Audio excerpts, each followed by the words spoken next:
What's up, guys? It's Ryan with Switchcraft and Switchery, and today I'm actually here to talk about something other than Nintendo.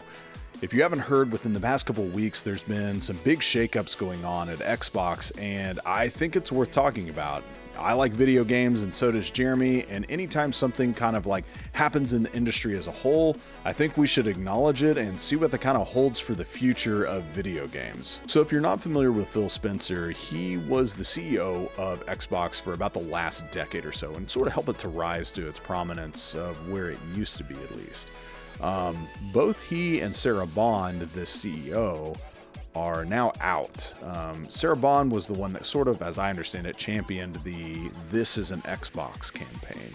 And so both of those people are out, and whether that's good or bad, I'm not really here to say, but I can say over about the last 4 years, it's really seemed that Microsoft is kind of confused on what an Xbox is.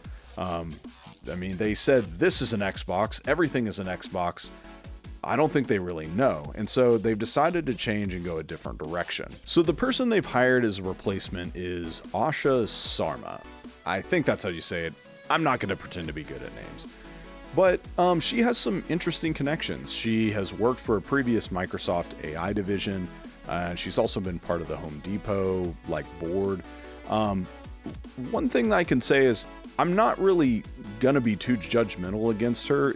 Microsoft Xbox is a company, right? So Phil Spencer was pretty beloved because he was kind of like a gamer running a gaming company, right? A lot of people like that, but at the same time, you're running a massive multi-million-dollar business, so someone who has connection to successful businesses isn't necessarily a bad choice to bring into the helm. So for many of you, that's old news, and here we are today with this new leadership here at Xbox. We've got some announcements on hardware with Project Helix, and we're kind of thinking what does this all mean for Xbox going forward? So like I mentioned before, the first thing we can all kind of acknowledge is Xbox over the last 4 years has kind of been struggling to find a direction. They really pushed hard on this cloud gaming service, and I think they thought it was going to be a lot bigger than it ended up turning out to be. I'm a huge fan of cloud gaming and have used xCloud and had honestly great results with lots of different games, and I think it's really beneficial. But I think it's not quite as sweeping as Microsoft wanted it to be. We've kind of had a lack of good games come out of Microsoft's purchase of a lot of these big companies like Activision Blizzard. There's just not that many great exclusives that have come down the pike. While there has been exclusives, they just really haven't, I feel cut the mustard. And then you've got kind of this confusing thing going on with the whole handheld PC market Xbox is trying to kind of take a slice of. Now let me touch on the whole handheld PC thing, because obviously I own a Switch, I own a Switch 2, and I'm a huge fan of being able to game on the go. In fact, if I had a little bit of extra cash, I'd probably throw it towards a Steam Deck. I know people that have a Steam Deck and they absolutely love it, and I think that they've done a really good job of bringing your PC game experience on the go. And I can see where Xbox says, hey, we deal with computers, we should be able to jump into this space. That is going to lead later to our conversation about Project Helix, but for now I'd like to stick here in the handheld space. So while I don't have an Xbox Ally to give you an in-depth review of months of testing on, I have messed with them a couple of times. I know some people that own them, and I've read a lot of reviews online about this thing, and it just kind of sums up the whole Microsoft ethos over the last couple of years. It seems like a pretty good product, but it doesn't really seem to know what it is. It's a Windows handheld that in some cases I've seen doesn't perform as well as the regular ROG Ally. I don't know that it performs better than a Steam Deck. It might in some cases fidelity-wise. I don't know that a Switch is a great comparison for it. It just sort of doesn't know what it is. And while I know that there are reviews out there of people who are this is the greatest thing since sliced bread, that hasn't really been the unanimous announcement. I feel like the Switch 2, when the hardware came out, everyone was this is good. The hardware is good on this. We can all agree. But the experience with the Xbox has sort of been a little different. It's we don't really know what to make of it. And it's priced in such a way that that's not a good thing for consumers to be asking questions on. Like, this thing is like $600 or $1,000 for the upgraded version. That's a lot of money to ask people to pay for something that you might not really understand completely what experience you're going to get. So this brings me to my next point. We've had the announcement that Project Helix is coming. This is the new Xbox hardware that's supposed to be coming down the pike. So what is it? So everything that I've read up to this point says that the new Project Helix is going to be like a console that can play your PC games. And the more I've looked into it, it sounds like it's going to be something where it's going to be like a PC that will run a lightweight version of Windows, similar to how the handhelds work. But then it's going to have this Xbox Experience app, right, that boots up, and that is going to be kind of where you play your console stuff. But because it also runs Windows, it should be able to also play your PC library if you have that. And that's good, right? I'm not so sure. In theory, yes, it is really good. You look at what Valve is doing right now, and they're looking to basically take PC games and make them more accessible from your couch. And some people would say, well, that's a console experience, right? And they have this kind of seal of quality, if you will, to use the classic Nintendo phrase. They've got, verified stamps that are going to go next to each game in the Steam library. So you can say like, hey, Steam tested this. It works on the Steam frame, or it works on, the Steam handheld. Like that works. But if it doesn't have that, then it isn't probably going to perform, but you can still try and run it. PC gaming is fickle, and that's a problem in the console space. I mean, I've had a PC my entire life. I got my first video game on floppy disk when I was 5. Gosh, I feel old. But I can tell you that when PC is working, it is the best of the best. But when it's not, man, it can be really, really frustrating. And PC gamers are the ones that are willing to go and fight through that to get to that maximum experience. Console, that's not been traditionally the flavor there, right? You fire up your disc or your cartridge, it plays, and it works. And that's why console gaming is what it is. You pay to lock into hardware that works.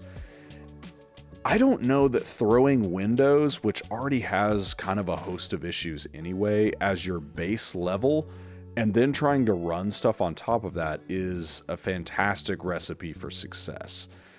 Now, look, I am not here to just slam all over Xbox. I want Xbox to succeed. The more players that we have in the video game industry is better for us as gamers overall. I want them to succeed because we don't want it to be just PlayStation out there that kind of makes their games, and then Nintendo makes their focus stuff, and that's all you get. And then if you want anything else, you got to go get a PC, right? I want them to succeed.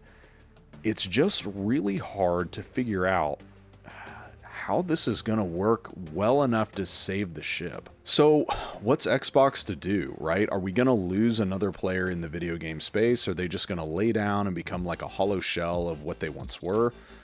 Well, I think the solution, honestly, is a pretty simple start, and it's one that I think is best made with analogy with Nintendo, because they have the same problem right now. They need to make better video games, because right now, they don't make good video games. If you look at what Nintendo has done since they released the Switch 2, I haven't talked to a person yet that says the Switch 2 hardware sucks. It's not good. We need to get rid of it. But they don't have any video games to play.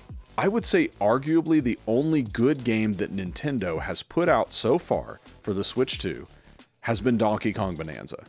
Mario Kart World, Metroid, Pokemon ZA, don't even get me started on ZA. Those titles suck compared to what they should be on the Switch 2. And that's kind of the same issue that Microsoft has had with their hardware. Starfield was not well received.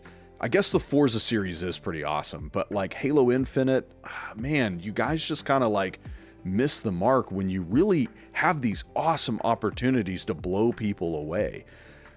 And you're not doing it, right? I think Xbox needs to make great games. You know, that's the same with Nintendo. To save the console of the Switch 2, they need to make good games that people want to buy, right?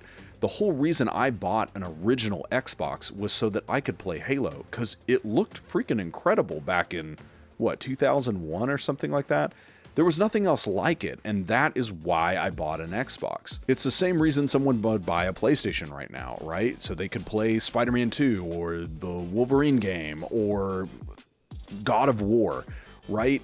They buy those consoles because the games are good. And Microsoft had this interesting idea where they're like, hey, you can play any of our games everywhere, but then they didn't make games that people really wanted to play. So I can't not talk about the fact that we don't really need a new console, right? We're not even pushing the boundaries of the Xbox Series or PlayStation 5, right? I think you could make the case for sure that the Switch 2 needed something new, more powerful, but it's the exception to the rule. The next step in the console space really seems to be more like high refresh rates, kind of following in the path of PC. I mean, what are you going to have, an 8K television? Who even makes an 8K television? Maybe more than I think, but you know, we're just now seeming to get TVs that on the regular do like 120 frames a second, and that's been the staple for years and years on PC. So you know, you're getting to a point where this hardware is becoming so powerful that it is a point of diminishing return. So do we need a new Xbox console? Probably not, right? Hardware wise. But I do think Microsoft recognizes that they need a fresh experience to give gamers something that's going to reignite the brand, sort of a rebirth opportunity, you know? And we're just going to have to see what they come up with. I know Game Developer Conference is coming out soon. It might already be happening by the time we get this video out, but hopefully we'll learn a lot more about what Xbox is expecting to do in the future. Well, guys, thanks for hanging around. Just wanted to give those thoughts on Xbox. You know, it could be the end. Hopefully it's not. And like I said, I'm rooting for Xbox. I want them to succeed. I want us as gamers to have more choices, and I want more competition so that we can push the bounds of gaming and get really good games. The times where people tend to get lax with stuff is when they feel like they're at the top. And we've seen it a number of times in the gaming space, and that's not good. We want the best games we can possibly get. So if you like this video, go ahead, click that like button, you know, get notifications turned on so you can see when we come out with new videos. And till the next time, guys, we'll see you later.